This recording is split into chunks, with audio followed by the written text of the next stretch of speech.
Baginda Rasulullah pernah berdoa dalam hadisnya, Allahumma a'izzal Islam bi ahadil umarain. Ya Allah, muliakanlah Islam ini dengan salah seorang yang namanya Umar. Dahulu Umar dengan Amr ini lebih kurang sama, dia punya lafaz hampir mirip, antara Sayyidina Umar bin Khattab dan juga Abu Jahal Amr bin Hisham. Namun hidayah Allah Subhanahu wa taala kepada Sayyidina Umar sehingga Sayyidina Umar memeluk agama Islam dan bertambah karisma Islam itu sendiri dengan Islamnya Sayyidina Umar bin Khattab radhiyallahu anhu. Abu Jahal adalah otak utama kepada berlakunya peperangan Badar. Abdullah ibn Mas'ud radhiyallahu anhu ketika mendapati Abu Jahal dalam dalam keadaan akhir ramat, sudah hampir nak mati, ketika ingin menghabisi kepada Abu Jahal, katanya, kamu jangan guna pedang kamu, ambil pedang aku, ambil daripada bawahnya, katanya, guna pedangnya dan bunuh aku daripada bawah sini dan potong aku punya leher dan bawa pergi Muhammad, bagi tahu aku musuh kepada dia hidup dan mati. Dan akhirnya dibunuh. Dan baginda Rasulullah mengatakan, Fir'aun ini asyaddu min Fir'aun Musa. Fir'aun aku lebih dahsyat daripada Fir'aunnya Musa. Fir'aunnya Nabi Musa ketika ditenggelamkan beriman kepada Allah Subhanahu wa taala, melafazkan iman, tapi sudah ruh sampai ke tenggorokan.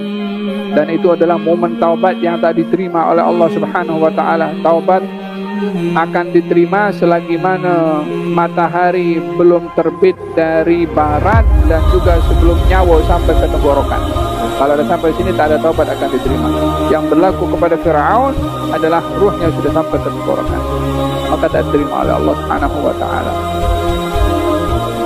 Perbezaannya adalah Fir'aun masih nak beriman walaupun nazak, walaupun tak diterima. Abu Jahal kata, bagi tahu aku musuh kepada dia hidup dan mati, dia kata. Rabbal alamin ya Rahman ya Rahim, salli Rabbi wa sallim ala khairil mursalin. Dalam bab ini dibahaskan tentang berlakunya pembunuhan kepada Abu Jahal. Abu Jahal nama sebenar adalah Amr bin Hisham, tetapi digelari oleh Nabi dengan Abu Jahal. Jahal atau al-jahlu itu kejahilan atau ketidaktahuan. Dan ada kalanya ketidaktahuan atau jahil itu disebabkan oleh kerana belum tahu, ada kalanya jahil itu tidak mahu tahu. Oleh sebab itu zaman jahiliyah dinamakan zaman jahiliyah bukan oleh kerana yang hidup di zaman itu orang-orang bodoh. Tidak. Di zaman itu orang-orang pandai pun ramai. Ada ilmu-ilmu peperangan dan ilmu-ilmu mengesan langkah kaki itu diketahui oleh banyak orang pada ketika itu. Namun dinamakan zaman jahiliyah disebabkan oleh mereka enggan untuk beriman kepada Allah dan juga Rasulnya. Demikian yang berlaku kepada Abu Jahal, digelari dengan Abu Jahal karena enggan untuk beriman, walaupun Abu Jahal tahu kenabian baginda Rasulullah sallallahu alaihi wa ala alihi wasallam. Baginda Rasulullah pernah berdoa dalam hadisnya, Allahumma a'izzal Islam bi ahadil umarain. Ya Allah, muliakanlah Islam ini dengan salah seorang yang namanya Umar. Dahulu Umar dengan Amr ini lebih kurang sama, dia punya lafaz hampir mirip, antara Sayyidina Umar bin Khattab dan juga Abu Jahal Amr bin Hisham. Namun hidayah Allah Subhanahu wa taala kepada Sayyidina Umar sehingga Sayyidina Umar memeluk agama Islam dan bertambah karisma Islam itu sendiri dengan Islamnya Sayyidina Umar bin Khattab radhiyallahu anhu. Abu Jahal adalah otak utama kepada berlakunya peperangan Badar. Dikatakan beliau sallallahu alaihi wa alihi wasallam ketika keluar bersama dengan kaum muslimin yang ingin mengambil balik harta yang dirampas oleh kaum musyrikin, dan disikapi oleh kaum musyrikin untuk melindungi harta benda mereka itu yang dibawa oleh Abu Sufyan dengan menghantarkan tentera ingin melindungi harta. Awalnya untuk melindungi harta. Di saat harta yang dibawa oleh Abu Sufyan itu terselamat daripada dihadang dan dirampas oleh Rasulullah, karena Abu Sufyan mengambil laluan yang bukan di tempat Nabi ingin menghadang mereka. Laluan yang lain. Dan selamatlah mereka, Abu Sufyan, daripada dihadang ataupun dirampas harta oleh kaum muslimin pada ketika itu. Maka sepatutnya harta yang ingin dilindungi oleh kaum musyrikin sudah selamat, tak perlulah untuk nak berlakunya peperangan, karena mereka keluar untuk melindungi harta mereka. Dan Nabi pun juga yang keluar untuk mengambil harta, ketika sudah tidak lagi harta itu dapat diambil, Nabi akan kembali ke Madinah, karena tujuannya bukan untuk berperang. Tetapi Abu Jahal waktu itu bersikeras dan memaksa kepada kaum musyrikin untuk terus meneruskan perjalanan untuk membantai kaum al-muslimin.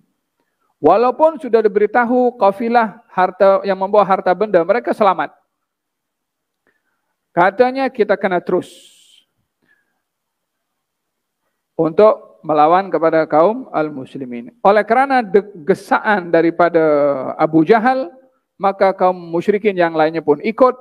Oleh sebab itu dikatakan pemicu peperangan Badar itu adalah dimulai daripada kaum musyrikin dan bukan daripada kaum muslimin. Dalam hal ini kaum muslimin bersifat membela diri karena diajak untuk berperang.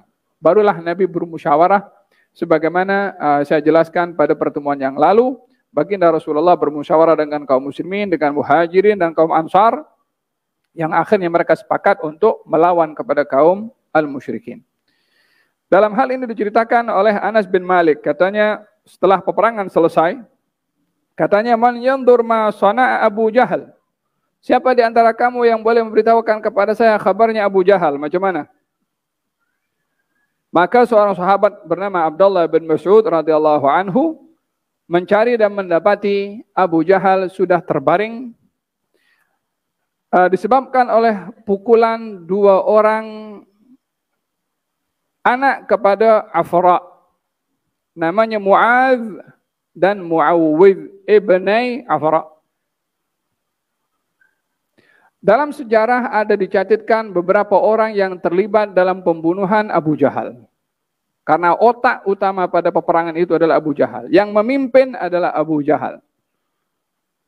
Maka pada ketika itu ada beberapa orang yang sudah mengintai untuk melawan kepada Abu Jahal. Di antaranya Mu'adz ibn Amr ibn al-Jammuh dan Mu'adz ibn al-Afra dan juga Mu'awwidh ibn Afra. Ada 3 orang. Salah seorang di antara mereka Mu'adz ibn Amr ibn al-Jammuh ketika melawan dengan Abu Jahal dan sempat menggunakan pedangnya memukul kepada Abu Jahal dan Abu Jahal juga memukul kepadanya sehingga pukulan Abu Jahal yang begitu dahsyat mengenai kepada tangannya. Dan kuatnya pukulan pedang Abu Jahal kepada tangan Mu'adz ibn Amr ibn al-Jammuh menyebabkan tangannya itu terputus. Tangannya terputus, hanya kulit pada tangan itu masih bergantung. Ya, ini bukan terputus habis. Jadi katanya Mu'adz, saya terus melawan kepada dia dalam keadaan tangan saya ini macam tergantung-gantung, terikut ke sana kemari. Jadi dia berperang dengan satu tangannya, sementara tangan yang lain ini mengganggu keselesaannya, terhantuk sana, terhantuk sini karena putus. Akhirnya saya tak sabar, saya pijak tangan saya tarik sebelah lagi untuk terpisah antara tangan yang terputus dengan baki daripada kulit yang melekat pada tangannya. Barulah dia berperang dan melawan kepada Abu Jahal. Yang kedua, Mu'adz dan Mu'awwidh, 2 orang adik-beradik, berada dalam satu saf bersama dengan Abdurrahman ibn Auf. Sebelah kanannya Mu'adz, sebelah kirinya Mu'awwidh, yang waktu itu kedua-duanya masih remaja. Dan kita boleh membaca bagaimana terdidik remaja pada waktu itu. Mereka orang-orang yang masih berusia 15 tahun di zaman itu sudah pun berada dalam saf untuk berperang. 15 tahun. Abdullah bin Umar menceritakan, saya pernah join dalam peperangan Badar tapi Nabi tak benarkan sebab belum baligh. Tahun berikutnya usianya 15 tahun. Ikut dalam peperangan Uhud dibenarkan oleh Nabi, usianya sudah 15 tahun.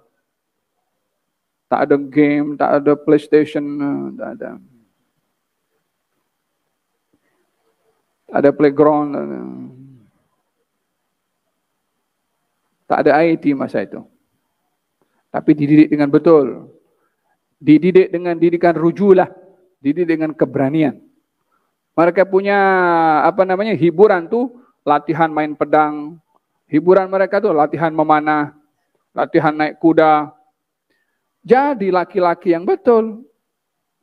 Nah, kalau dididik PlayStation kan keluar nak jadi Agent Ali. Oh, Agent Ali. La ilaha illallah Muhammad Rasulullah. Lingkungan cara mendidik yang tidak sehat kepada anak-anak. Mu'ad mengatakan kepada Abdurrahman bin Auf, tengok sebelah kanan, tengok sebelah kiri, masih remaja. Katanya, andailah sebelah kanan saya ini orang dewasa, bolehlah tolong saya. Yani at least paling tidak ada bodyguard sebelah kanan dan sebelah kiri. Ini sebelah kanan budak kecil, sebelah kiri budak kecil, aku terpaksa jaga mereka berdua. Kata Abdurrahman bin Auf. Mu'ad panggil, ya Pak Cik, kamu tahu tidak siapa di antara mereka itu yang namanya Abu Jahal? Kata Mu'ad. Kata Abdurrahman mengatakan, kenapa kamu tanya Abu Jahal? Hari ini saya berjanji, saya hanya cari dia, emma dia atau saya yang gugur dalam peperangan ini. Kenapa kamu cari dia? Kalau aku dengar dia suka menyakiti Rasulullah. Lah ada sakiti bapaknya, wala ada hutang dengan siapa. Dididik dengan iman, ta'zim kepada Rasulnya. Oleh hada tumbuh dewasa jiwa orang-orang yang hebat-hebat, berani-berani. Katanya kalau saya nampak saya beritahu. Dipanggil oleh sebelahnya saudaranya Muawid. Pak Cik, kamu tahu tidak siapa di antara mereka yang namanya Abu Jahal? Kenapa? Kamu jangan kuat-kuat, nanti abang saya pergi dulu sebelum saya. Sebab saya mendengar dia adalah menyakiti kepada Rasulullah. Kata Abdurrahman bin Auf, saya dengar kata-kata mereka berdua, saya orang yang paling aman daripada yang lain. Sebab dua orang ini umurnya remaja, tapi yang dicari adalah musuh yang paling hebat. Abu Jahal yang dicari.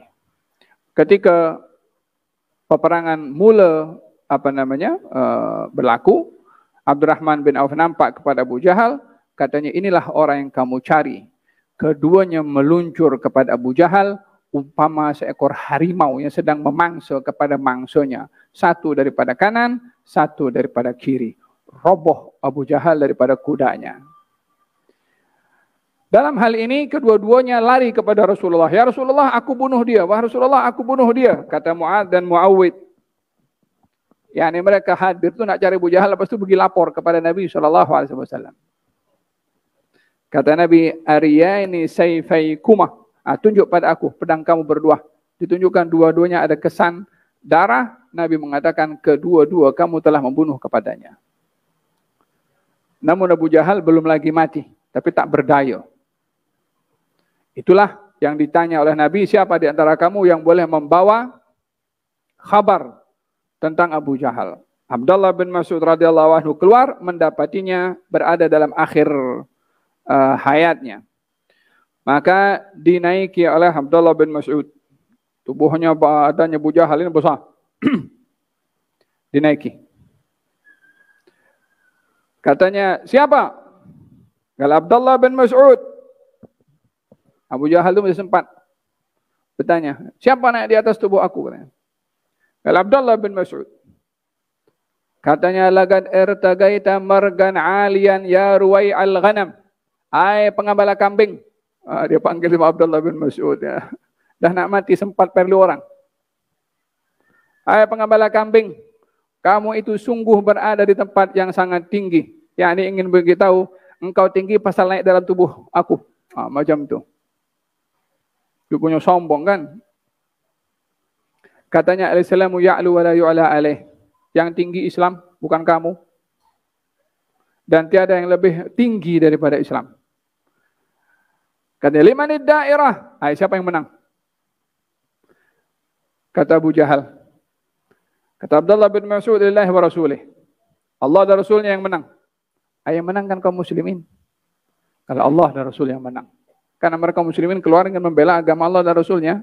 Jawaban mereka itu kan, mereka tahu yang dicari dalam peperangan bukan menang-menang. Yang dicari itu menegakkan kalimatnya Allah Subhanahu wa taala. Lalu katanya Abu Jahal, tengok macam mana. Fa akhadha bi lihyatihi, dia ambil punya janggut.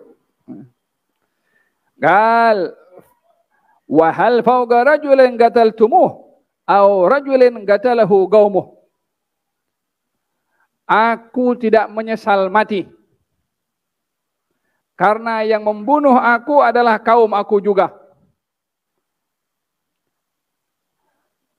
Yani dia merasa teruja walaupun mati dibunuh oleh orang yang daripada kaumnya sendiri.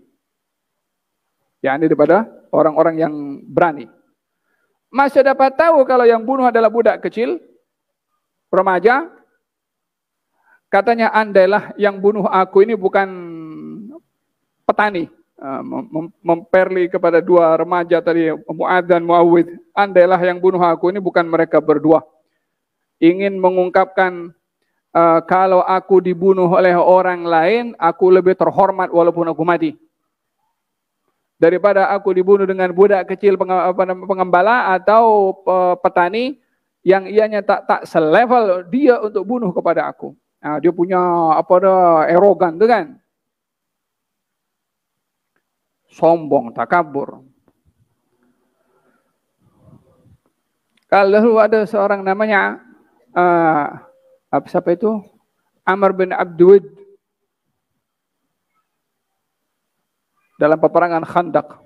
Dia itu yang satu-satunya orang yang dapat menyeberangi parit yang digali oleh kaum muslimin waktu itu. Dia seorang dengan kudanya. Sampai di kawasan sebelah sana disembelih kudanya. Sebagai satu kudanya hebat ini. Disembelih kudanya untuk bagi tahu aku tak akan lari. Aku akan lawan kamu. Kata Amr bin Abdul mengatakan kepada kaum muslimin, mana syurga yang kamu cari itu? Lawan aku. Kau nak pergi syurga, aku bagi cepat kau pergi syurga. Hal min mubariz, enggak siapa nak lawan aku? Tak ada yang jawab waktu itu. Sayyidina Ali bangun, bin Abi Thalib. Kala ana ya Rasulullah, kalau Rasulullah berikan saya lawan kepada dia. Ali duduk. Amr bin Abdul cabar lagi, mana kamu punya syurga? Siapa nak pergi syurga dulu? Mari lawan aku katanya. Sambil memperli. 2-3 kali. Sayyidina Ali bangun. Kali yang ketiga, Sayyidina Ali bangun lagi. Ya Rasulullah, biar saya lawan kepada dia. Ya Ali, dia Amr bin Abdul. Kata Sayyidina Ali, ya Rasulullah, ana Ali bin Abi Thalib. Wish makna Amr bin Abdul? Khalas.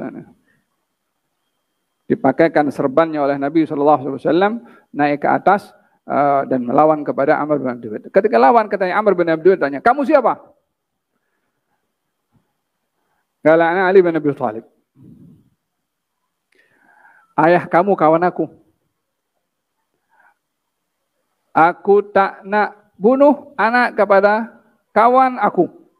Yani maksudnya ayahnya. Kata Sayyidina Ali, tapi aku akan bunuh kamu.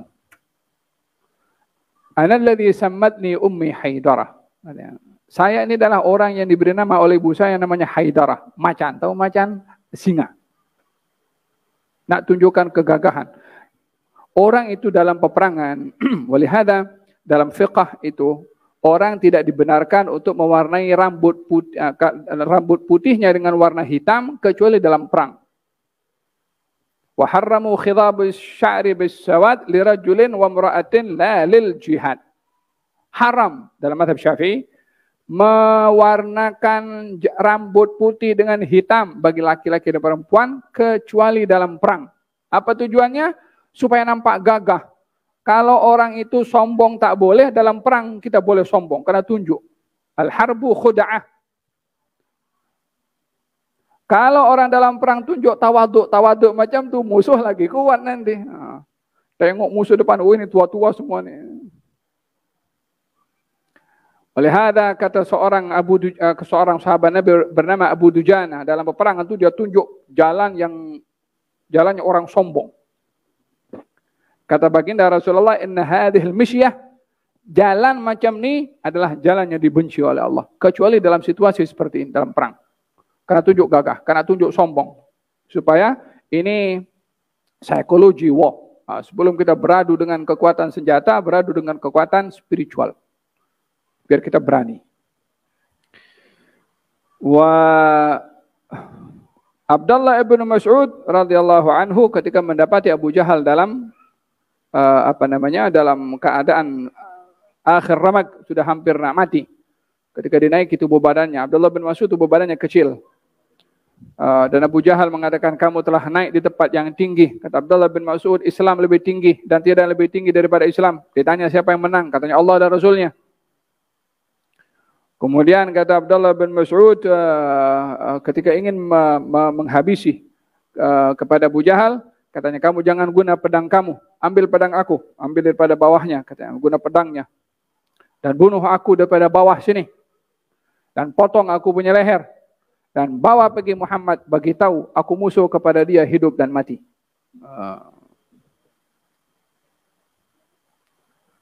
Kata kalau hati dipenuhi dengan kebencian kepada orang, tak peduli dalam keadaan apapun, hatta dalam keadaan nazak pun juga terungkap rasa bencinya. Oleh sebab itu jangan dibiarkan hawa nafsu menguasai. Tak ada untungnya bagi orang yang dikuasai oleh hawa nafsunya sendiri kecuali kerugian dan penyesalan.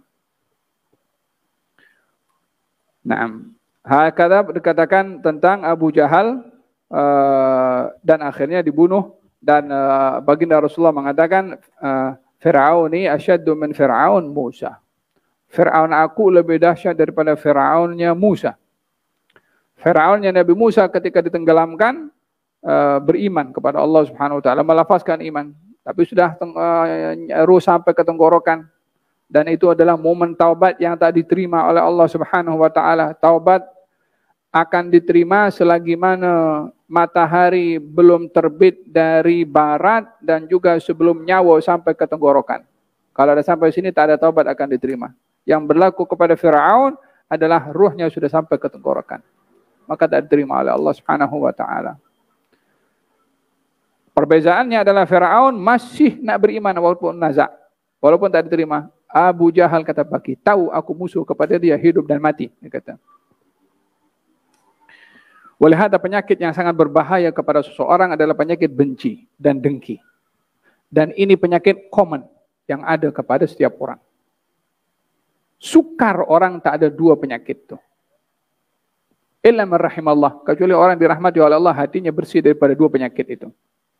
Gal dabba ilaikum da'ul umam, akan dabba itu macam menyerap, yakni memberitahu sukar untuk dielakkan penyakit itu.